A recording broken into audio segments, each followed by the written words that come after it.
Alright, ladies and gentlemen, I'm here on the show. I'm here to talk about some NBA news, so let's get right into it. So, the first thing I'll talk about is via the New York Post, via NY Post Lewis. New York Post reporter covered the Brooklyn Nets. He says Ben Simmons has been cleared to progress to the next stage of his rehab, per his agent. Ben Simmons got that back surgery, so he's basically been sitting at home watching games. So he's been posting on Instagram, but now he's been cleared to progress to his next stage of his rehab. But it's like Ben Simmons year one versus Ben Simmons now, the before and after, and he ain't doing nothing but step back. But is this supposed to mean something to us? From left bench to the right? The next stage in question is China for Ben Simmons, or Call of Duty. Like, no, Ben Simmons he's just not in anymore. He's never really been good. If you don't have a three-point shot, it's hard to be on that level, hard to be that good. I mean, Giannis is different because he's so strong and athletic, he just drive to the rim. And if he doesn't score, you're going to foul him. It's just Ben Simmons. It's just he's too scared to score. He's just too scared to look at the basket and shoot. The only thing he does is rebound and assist. And even if he's fully healthy, he's still going to be trash, so it doesn't matter. So Chris Broussard said via on First Things First on FS1, he said, quote, Jimmy Butler is not a better player than Jason Tatum, quote by Chris Broussard. And Tatum... And this...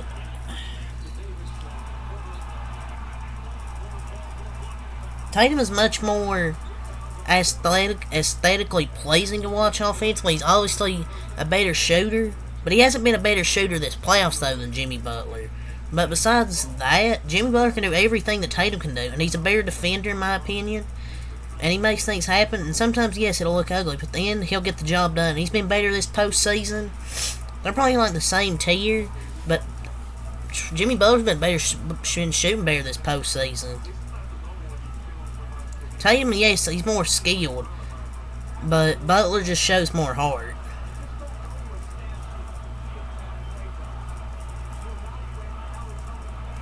But playoff Jimmy's just way better. And just Tatum's too inconsistent. Jimmy's a way better defender, but I'll say Tatum's a better offensive player, way more skilled. But Jimmy Butler come playoff time is just so dangerous. Let's just see who wins this. Let's just see who wins this series first. Via the podcast P Show, DeMar DeRozan, he admitted he wanted to team up with Paul George and Kawhi Leonard in LA. That would be the best mid-range team of all time, respectfully. That would have been the best mid-range team probably in NBA history if that happened. Because you got Paul George and Kawhi who are really good mid-range shooters, and DeMar DeRozan's known for that, his mid-range shot. That would be a really good team if that would ever actually happen. Report: the Cleveland Cavaliers, they could consider drafting Emoni Bates. I'm sure they are considering quite a few prospects. I mean, Emoni Bates had a really good season. I mean, yes, he's probably the only good player on that team, but he still put up a lot of points on good efficiency. And he'll be a second-round pick or a late first. And he has the potential to fill the need for a small forward. I think he can develop into a star. I'm intrigued to see him play. I think he'll be like a late first, second-round pick.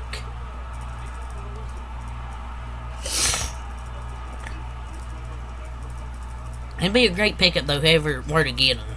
With a late first, second-round pick. I think he has really good talent. Shaquille O'Neal. This came out via Yahoo Sports. It said Shaquille O'Neal is allegedly still avoiding attorneys representing FTX investors. Quote, this is according to the Wall Street Journal. Lawyers for the plaintiffs have tried and have failed to serve O'Neal, both at his home and the TNT studio repeatedly. At one point, they said they, quote, tossed the legal papers at his fast-breaking SUV. And this is via Yahoo Sports. but he's literally on live TNT at a scheduled time. Like, how hard is it to serve him then? Just add it to his notes stack. But maybe it's not that easy, and I don't think a process server could just bypass security at TNT Studios and go on live TV. And that's private property, and you can't get past security or being allowed on that private property at TNT. So, but I remember that FTX commercial with Shaq and Steph. It's crazy. He's like, I'm not gonna be here. But they will serve him eventually. I don't know if it's gonna go away. But I don't know if it's gonna go away from Shaq.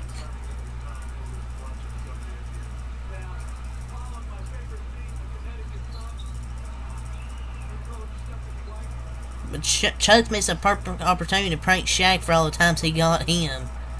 He should do this. Their producer Underdog needs to see that. This tweet in the comments here from somebody. Brandon Miller is not in the, quote, great shape right now per Draft Express. His interviews have not been great, I've been told, both publicly and privately with NBA teams via the Zach Lowe podcast. So according to Zach Lowe in the podcast, he's heard he's not in great shape right now, and his interviews haven't been great. He's been told both like public interviews and private with NBA teams, and I'm not surprised. Felt like after last season with all the drama with him, and his March Madness run wasn't really too good. He was not too good. That he might fall in the draft. I think he's gonna fall. So I feel like his draft stock's gonna be ruined that he falls a few picks. And they don't want another, like, John Morant situation. Some things might not want a John Morant situation. But he's still going to go he might go in the top 5. I feel like he's going to still go in the top 5 or 10. There's no way he falls out of the top 10. Kendrick Perkins said this on ESPN, quote, if I'm Draymond, I'm trying to get to LA, and if I'm LA, I'm trying to get Draymond Green. Kendrick Perkins said this on ESPN.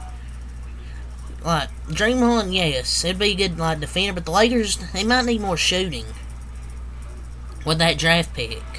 You can get a good young player instead of a old Draymond Green. Well, yes, he still can rebound, assist, play guard 1 through 5, but the Lakers need more shooting, and they would probably have the worst spacing in the NBA. Like, you have Vando and Draymond Green, two great defenders right there, but you don't have the shooting with those two players right there.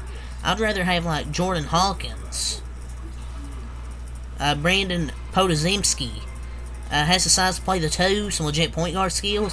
He's been showing out at the combine. He's shooting up draft boards. And I could see the Lakers taking him. I would rather get one of those two players. Or Keontae George out of Baylor.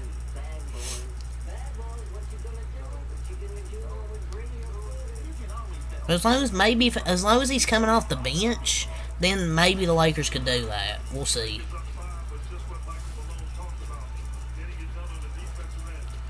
So, the number 1 pick currently, I know this is a year out, but for the 2024 NBA draft, 16 guard Matas Buzelis. He's currently the projected number 1 pick for the 2024 draft.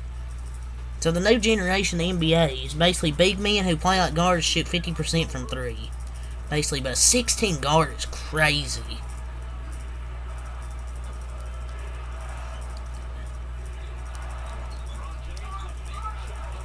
Report from HeatNation.com, Max Strus, he could command $20 million a year over 3 years on the free agent market. So yeah, after this year, he's going to be a free agent. I feel like maybe he deserves at least $10 million annually. I don't know about $20 million. But that kind of is cheap, though. $20 million for a great 3-point shooter. I think he could be worth more, so I might be wrong. That's kind of cheap. Like $20 million 3 years. He's a great 3-point shooter. And he's been pretty good over the playoff run for the Heat. So I think he's worth more than that. That's not really bad. The Heat could consider bringing him back. You can move Duncan Robinson you can pay Strus. I think Vincent, what the fuck is his name? Something Vincent, Gabe Vincent, takes the bag elsewhere. You gotta move Duncan, and you can keep Max Strus.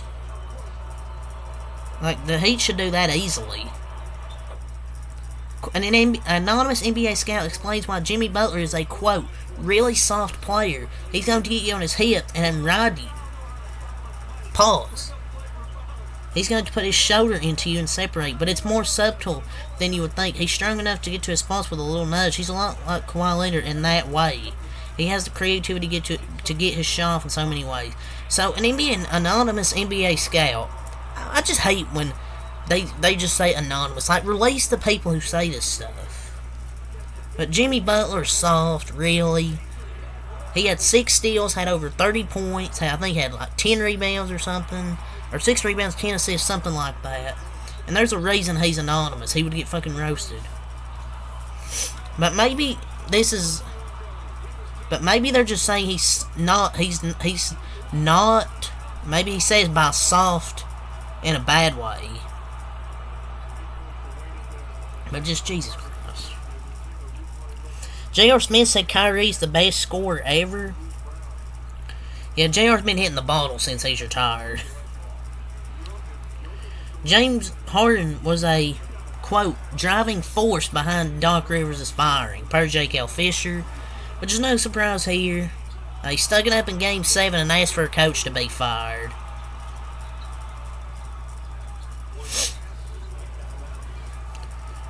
So, basically, he got him fired after he had a really bad Game 7.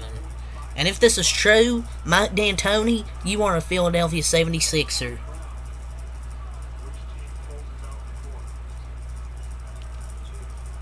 Jay Williams said this on First Take. Quote, Nikola Jokic is the best one-man offense in this postseason in the history of the NBA. Look, I love Nikola Jokic. I think he's great, but 2018 LeBron was a beast in the playoffs. But Nikola Jokic, I think, is up there. But it's embarrassing how caught up in the moment some analysts get. 2018 LeBron was a beast. Like, I don't like LeBron James, but 2018 LeBron was a monster in that playoff run, carrying that team until they lost to the Super Team Warriors. So, but Nikola Jokic, I think, is up there as well. Because that's why their offense is so good, is because Nikola Jokic. So the Nike app, per TMZ Sports, it's no longer featuring Ja Morant's signature shoe, which is no surprise. Just give people the Kyries back then. Bring back the Kyries. I mean, they mutually agreed to separate last offseason, so they can't do that. But it's time the NBA is running thin with all these mistakes he's making, and he played himself. And now his signature shoes removed from the Nike app. Jimmy Butler thinks Boston Celtics should use Marcus Smart more on offense. He's trying to sabotage Boston for himself. You ain't that slick, Jimmy. We know you're just trying to get him to sabotage the Celtics. ESPN's BPI, they give the Heat a 2.1% chance to win the finals. Pretty disrespectful here. These stats are so overrated. Like, these stats mean nothing. They gave them a 3% chance to beat the Celtics. And they gave the Celtics an 88% chance to beat the Warriors last year. The ESPN analytics are useless. ESPN does nothing right. An NBA executive pegs Doc Rivers as a, quote, sleeper candidate for the Milwaukee Bucks head coaching job. That's a Bucks second round exit every year. If that happens, yeah, Giannis has never seen the conference finals again. That is not the best coach for the job. This dude is literally trash. If the Bucks really sign this man, then they're finished. For a few years. Jimmy Butler last night had 35 points, 5 rebounds, 7 assists, 6 steals, and the Heat stole Game 1. Tatum in the clutch was trash. Draymond Green says he wouldn't trade LeBron James for Victor Wembanyama. Of course, Draymond Green, he loves LeBron James. He wouldn't even trade an old LeBron James for a future superstar in this league. This is such a weird argument, comparing an all-time great to a unproven 19-year-old. But yeah, that's all I've saved for this video. Until next time, bye. Peace.